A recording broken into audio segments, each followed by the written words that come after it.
Dünyaya göz açdın, ağladın. Mən sənin səsindən kövrəlib qaldım. Səni qucağıma sevinclə aldım. Qoxlayıb mən səni bağrıma bastım. Dünyaya göz açdın, ağladın. Mən sənin səsindən kövrəlib qaldım. Səni qucağıma sevinclə aldım. Qoxlayıb mən səni bağrıma bastım. Dünya qədər mənə sevinç gətirdin. Arzular içimdə ümid gətirdin. Dünyanın ən gözəl səsin gətirdin. Qəlbimdə solmayan çiçək bitirdin. Şirinim, şəkərim mənim.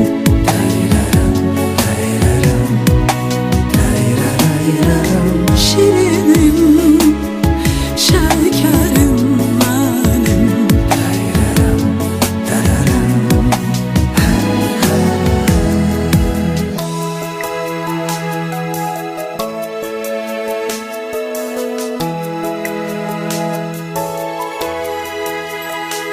Ömrüme nur saçtın şirinim. Bir Allah korusun hayatta seni. İndi seveceğim birinci seni. Arzuma çattırdın, arzuma mən. Ömrüme nur saçtın şirinim.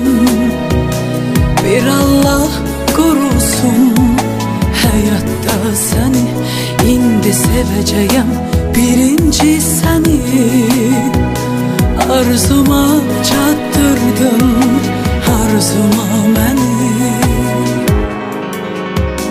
Dünya qədər mənə sevinç gətirdin.